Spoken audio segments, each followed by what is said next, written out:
हिंदी कहानियों के रसिक श्रोताओं को मेरा यानी आशीष का प्यार भरा अभिवादन।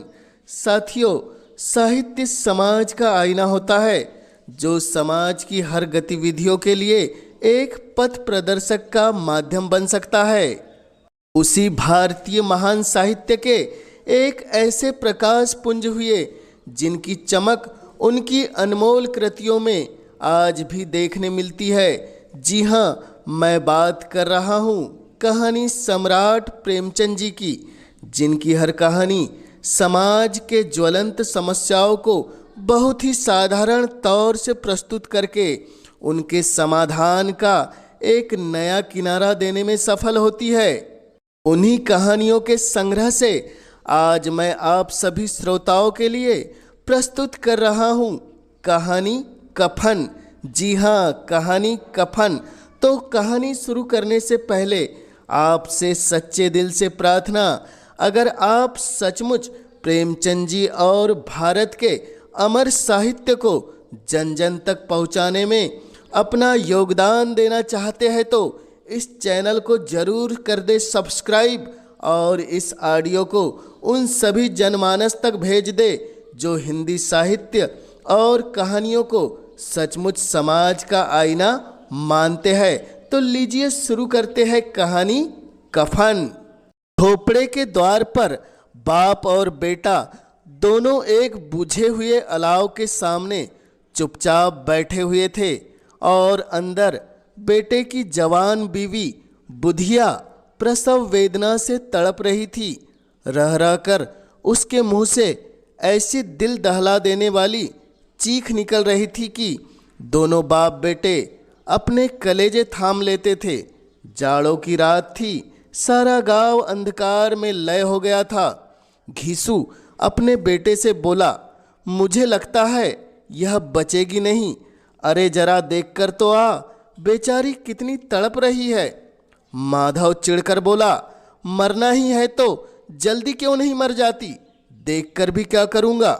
यह सुनकर घीसू बोला, तू तो बड़ा बेदर्द है बे। साल भर से जिसके साथ सुख चैन से रहा उसी के साथ इतनी बेवफाई। चमारों का कुनबा था और सारे गांव में बदनाम। घीसू एक दिन काम करता तो 3 दिन आराम करता। माधव इतना कामचोर था कि आधे घंटे काम करता तो घंटे भर चिलम पीता। इसी कारण उन्हें कहीं मजदूरी भी नहीं मिलती थी। घर में मुट्ठी भर भी अनाज मौजूद हो तो उनके लिए काम करने की कसम थी। जब 2-4 फाके हो जाते तो घिसू पेड़ पर चढ़कर लकड़ियां तोड़ लाता और माधव उन्हें बाजार में बेच आता। और जब तक वह पैसे रहते दोनों इधर उधर मारे मारे फिरते। गांव में काम की कमी नहीं थी। किसानों का गांव था। मेहनती आदमी के लिए 50 काम थे। विचित्र जीवन था इनका। घर में मिट्टी के 2 बर्तनों के सिवा इनके पास और कोई संपत्ति नहीं थी। फटे चीथड़ों में अपनी नग्नता को ढके हुए जिए जा रहे थे। संसार की चिंताओं से मुक्त, कर्ज से लदे हुए, गालियाँ भी खाते, मार भी खाते, मगर कोई गम नहीं। दिन इतने की वसूली की भी बिल्कुल आशा न रहने वाले पर भी लोग इन्हें कुछ न कुछ कर्ज दे देते थे। मटर आलू की फसल में दूसरे के खेतों से मटर या आलू चुरा कर लाते और उन्हें भुन भुन कर खा लेते। घीसू ने इसी आकाश वृत्ति से 60 साल उम्र काट दी और माधव भी सपूत बेटे की तरह उसके पद चिन्हों पर चल रहा था, बल्कि उसके नाम को और भी उजागर कर रहा था। इस वक्त भी वे दोनों अलाव के सामने बैठकर आलू भून रहे थे। घीसू की पत्नी का तो बहुत पहले निधन हो गया था। माधव का विवाह पिछले साल ही हुआ था। जब से यह औरत आई थी उनके इस खानदान में व्यवस्था की नींव डाली थी और इन दोनों बेगैरतों को दोजख भरनी रहती थी।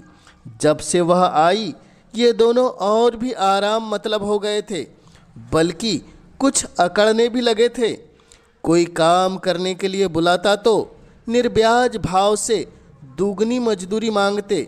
वही औरत आज प्रसव वेदना से तड़प रही थी और ये दोनों शायद इसी इंतजार में थे कि वह मर जाए तो आराम से सो जाए। घीसू ने आलू निकाल कर छीलते हुआ कहा, अरे जाकर देख क्या हालत है उसकी। माधव को भय था कि वह कोठरी में गया तो घीसू आलूओं का बड़ा भाग साफ कर देगा। उसने कहा, मुझे वहाँ जाने से डर लगता है। घीसू बोला, किस बात का डर है, मैं तो यही हूँ। माधव बोला, तो तुम ही जाकर देख कर आओ ना। घीसू ने कहा, जब तेरी माँ मरी थी तो मैं 3 दिन तक उसके पास से हिला तक नहीं, और फिर वह मुझसे शर्माएगी। जिसका कभी मुंह नहीं देखा, आज उसका उघड़ा हुआ बदन देखूं, उसे तन की सुध भी तो नहीं होगी। मुझे देख लेगी तो खुलकर हाथ पाँव भी न पटक सकेगी। माधव बोला, मैं सोचता हूँ कोई बाल बच्चा हुआ तो क्या होगा, सोठ गुड़ तेल कुछ भी तो घर में नहीं है। घीसू ने कहा, तू जा तो सही, सब कुछ आ जाएगा। भगवान पर भरोसा रख। जो लोग अभी 1 पैसा नहीं दे रहे हैं वे ही कल बुलाकर रुपए देंगे। मेरे 9 लड़के हुए, घर में कभी कुछ न था, लेकिन भगवान ने किसी न किसी तरह बेड़ा पार ही लगाया। जिस समाज ने रात दिन मेहनत करने वालों की हालत उनकी हालत से कुछ बहुत अच्छी न थी, और किसानों के मुकाबले में वे लोग जो किसानों की दुर्बलताओं से लाभ उठाना जानते थे कहीं ज़्यादा संपन्न थे, वहाँ इस तरह की मनोवृत्ति का पैदा हो जाना कोई अचरज की बात न थी। हम तो कहेंगे घीसू किसानों से कहीं ज़्यादा विचारवान था, और किसानों के विचार शून्य समूह में शामिल होने के बदले बैठकबाजों की कुत्सिल मंडली में जा मिला था। हाँ, उसमें यह शक्ति न थी कि बैठकबाजों के नियम और नीति का पालन करता, इसलिए जहाँ उसकी मंडली के और लोग गांव के सरगना और मुखिया बने हुए थे, उस पर सारा गांव उंगली उठाता था। फिर भी उसे यह तकसीन न थी कि अगर वह फटे हाल है तो कम से कम उसे किसानों की तरह जी तोड़ मेहनत तो नहीं करनी पड़ती, और उसकी सरलता और निराहता से दूसरे लोग बेजा फायदा तो नहीं उठाते। दोनों आलू निकाल निकाल कर जलते जलते खाने लगे। कल से कुछ नहीं खाया था, इतना सब्र न था कि ठंडा हो जाने दे। कई बार दोनों की जबानें जल गई। छिल जाने पर आलू का बाहरी हिस्सा बहुत ज़्यादा नरम मालूम होता, लेकिन दांतों तले पड़ते ही अंदर का हिस्सा जबान, हलक और तालू को जला देता, और उस अंगारे को मुंह में रहने से ज़्यादा खैरियत इसी में थी कि वह अंदर पहुंच जाए। वहाँ उसे ठंडा करने के लिए काफ़ी सामान थे, इसलिए दोनों जल्दी जल्दी निकल जाते। हालांकि इस कोशिश में उनकी आंखों से आंसू निकल आते। घीसू को उस समय ठाकुर की बारात याद आई, जिसमें 20 साल पहले वह गया था। उस दावत में उसे जो तृप्ति मिली थी, वह उसके जीवन की एक याद रखने लायक बात थी, और आज भी उसकी याद ताज़ा थी। बोला, मैं वह भोज भुला नहीं सकता। तब से फिर उस तरह का खाना पेट भर नहीं मिला। लड़की वालों ने सबको भरपेट पूड़ियाँ खिलाई। सबको, छोटे बड़े सभी को पूड़ियाँ खाने में किसी तरह की कमी नहीं आई। देसी घी की चटनी, रायता, 3 तरह की साग, एक रसेदार तरकारी, दही, चटनी, मिठाई। अब क्या बताऊं कि उस भोज में क्या स्वाद मिला। कोई रोक टोक नहीं थी, जो चीज़ चाहो मांगो, जितना चाहो खाओ। लोगों ने ऐसे खाया कि किसी से पानी भी न पिया गया, मगर परोसने वाले हैं कि पत्तल से गर्म गर्म गोल गोल सुविकसित कचौड़ियाँ डाल देते थे। मना करते हैं कि नहीं करते, पत्तल पर हाथ को रोकने की इच्छा ही नहीं होती थी, मगर वह है कि दिए ही जाते थे। और जब सबने मुंह धोया तो पान इलायचियाँ भी मिल गई, मगर मुझे पान लेने की कहाँ सुध थी। खड़ा हुआ नहीं हो जाता था, चट पर जाकर अपने कंबल में लेट गया। ऐसा दिल दरियाव था उस ठाकुर का। माधव ने इन पदार्थों का मन ही मन मजा लेते हुए कहा, अब हमें कोई ऐसा भोजन नहीं खिलाता। घीसू बोला, अब कोई क्या खिलाएगा, वह जमाना दूसरा था। अब तो सबको किफ़ायत की सूझती है। शादी ब्याह में खर्च मत करो, क्रियाक्रम में खर्च मत करो। पूछो गरीबों का माल बटोर बटोर कर कहाँ रखोगे, बटोरने में भी तो कमी नहीं है। हाँ, खर्चे में किफ़ायत सूझती है। आलू खाकर दोनों ने पानी पिया और वहीं अलाव के सामने अपनी धोतियाँ ओढ़कर पेट पाँव में डालकर सो गए। बुधिया अभी तक कराह रही थी। अगले दिन सवेरे माधव ने कोठरी में जाकर देखा तो उसकी पत्नी मर चुकी थी। उसके मुंह पर मक्खियाँ भिन भिना रही थी। सारा शरीर धूल से लथपथ हो रहा था। पेट का बच्चा भी मर गया था। माधव भागा हुआ घीसू के पास आया। फिर दोनों जोर जोर से रोने लगे। जब पड़ोस वालों ने यह रोना धोना सुना तो दौड़े हुए आए और पुरानी मर्यादा के अनुसार उन अभागों को समझाने लगे। लेकिन ज़्यादा रोने पीटने का अवसर न था। कफन की और लकड़ी की फिक्र करनी थी। घर में तो पैसा इस तरह गायब था जैसे चील के घोंसले में मांस। बाप बेटे रोते हुए गांव के जमींदार के पास गए। वह इन दोनों की सूरत से नफरत करते थे। कई बार इन्हें अपने हाथों से पिट चुके थे। चोरी करने के लिए, वादे पर काम न करने के लिए। जमींदार ने पूछा, क्या बात है घिसवा, रो क्यों रहा है? अब तो तू कहीं दिखाई भी नहीं देता। लगता है इस गांव में रहना नहीं चाहता। घिसू रोते हुए बोला, सरकार, बड़ी विपत्ति में हूँ। माधव की घरवाली रात को गुजर गई। रात भर तड़पती रही सरकार। हम दोनों उसके सिरहाने बैठे रहे। दारू दवा जो कुछ हो सका सब कुछ किया, मुदा वह हमें दगा दे गई। अब कोई एक रोटी देने वाला भी नहीं रहा सरकार। हम तबाह हो गए।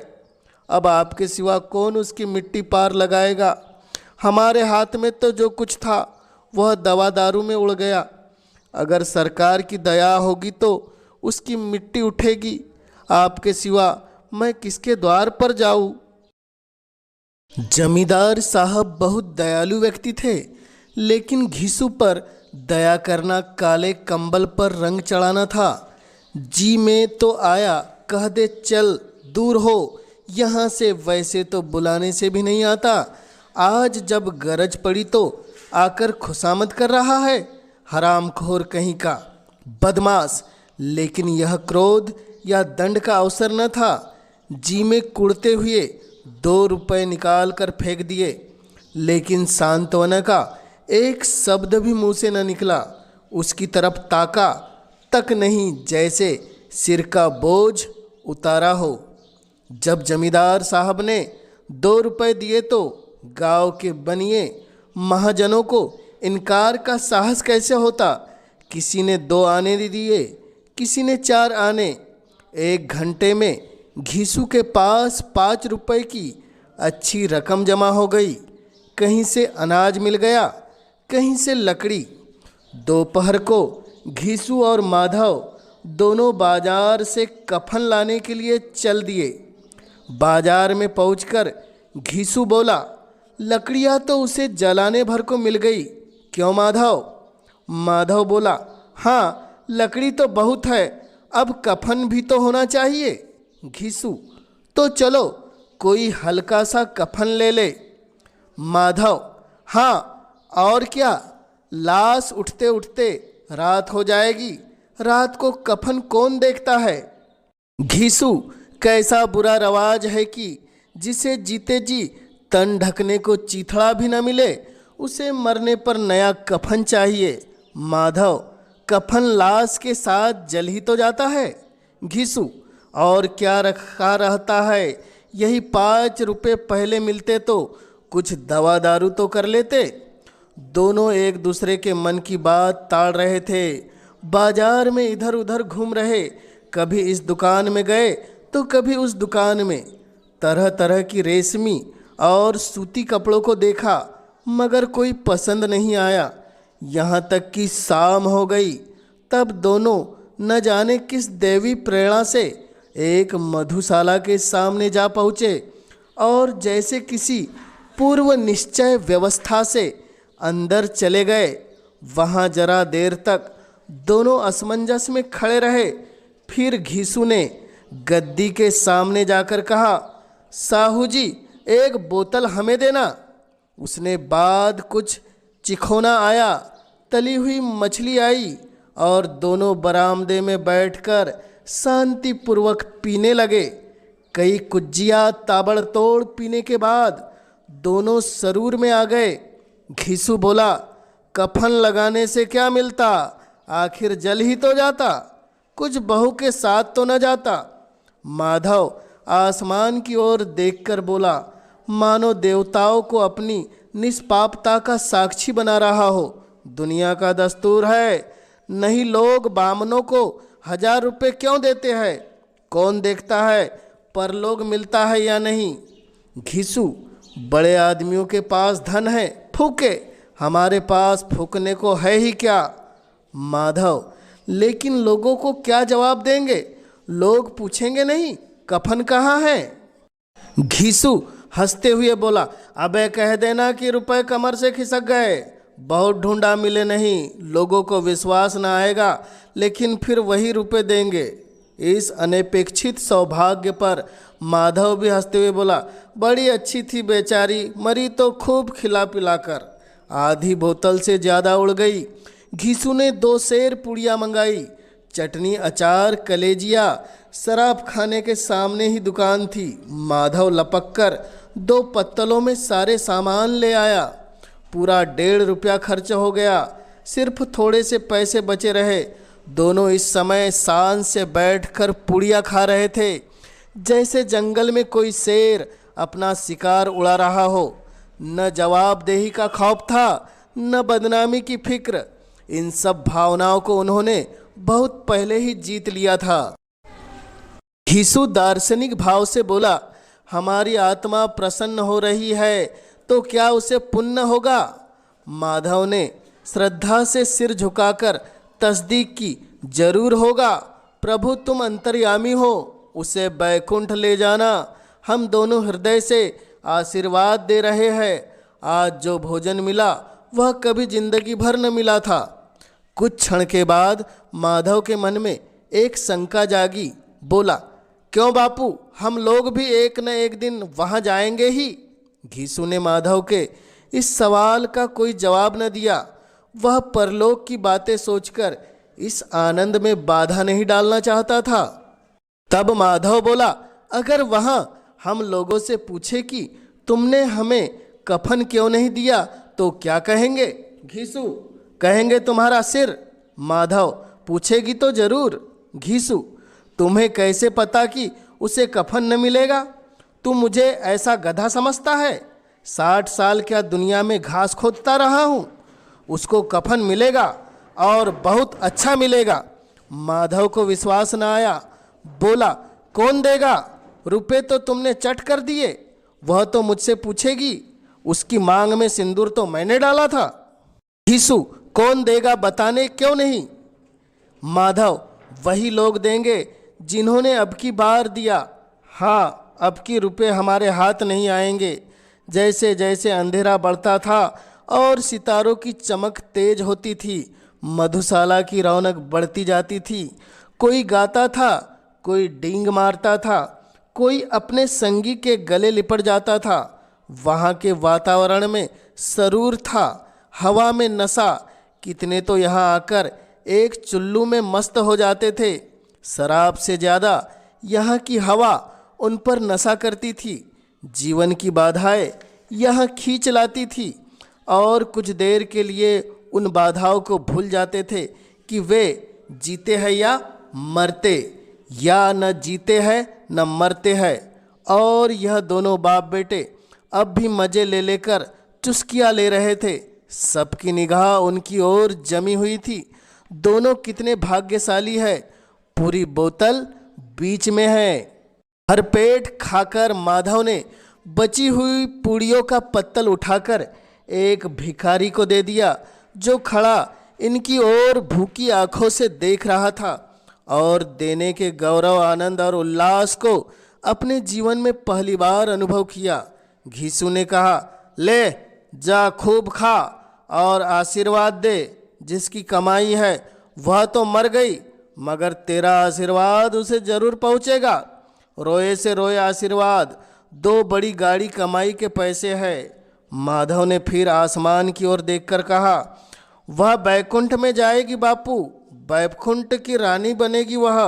घीसू खड़ा हो गया और जैसे उल्लास की लहरों में तैरता हुआ बोला, हाँ बेटा, बैकुंठ में जाएगी। किसी को सताया नहीं, किसी ने दबाया नहीं। मरते मरते हमारी जिंदगी की सबसे बड़ी लालसा पूरी कर गई। वह न बैकुंठ में जाएगी तो क्या ये मोटे मोटे लोग जाएंगे, जो गरीबों को दोनों हाथों से लूटते हैं और अपने पाप को धोने के लिए गंगा में नहाते हैं और मंदिरों में जल चढ़ाते हैं। श्रद्धालुता का यह रंग तुरंत ही बदल गया। अस्थिरता नशे की खासियत है। दुख और निराश का दौर हुआ। माधव बोला, मगर बापू, बेचारी जिंदगी में बड़ा दुख भोगा, कितना दुख झेल कर मरी। यह कह कह कर वह जोर जोर से रोने लगा। घीसू ने उसे समझाते हुए कहा, क्यों रोता है बेटा, खुश हो कि वह माया जाल से मुक्त हो गई, जंजाल से छूट गई। बड़ी भाग्यवान थी जो इतनी जल्दी मोह माया के बंधन तोड़ दिए। और फिर दोनों खड़े होकर गाने लगे, ठगनी क्यों नैना झमकाए ठगनी। पियक्कड़ों की आंखें उनकी ओर लगी हुई थी और यह दोनों अपने दिल में मस्त गाते जाते थे। फिर दोनों नाचने लगे, उछले भी, कूदे भी, गिरे भी, मटके भी, भाव भी बताए, अभिनय भी किए और अंत में मस्त होकर वहीं लुढ़क गए। तो साथियों, यह थी कहानी कफन। इसे सुनने के बाद आपके मन में क्या भाव आए, कमेंट में ज़रूर बतलाइएगा और इस अनमोल कहानी को हर उन साहित्य प्रेमियों तक पहुंचाइएगा जो हिंदी साहित्य को फलता फूलता देखना चाहते हैं। और आप सबसे पहले इस चैनल को सब्सक्राइब जरूर कर दें ताकि आप तक हिंदी साहित्य की ये अनमोल कहानियाँ सबसे पहले पहुँचती रहे। कहानी में अंत तक बने रहने के लिए आपका दिल से बहुत बहुत धन्यवाद।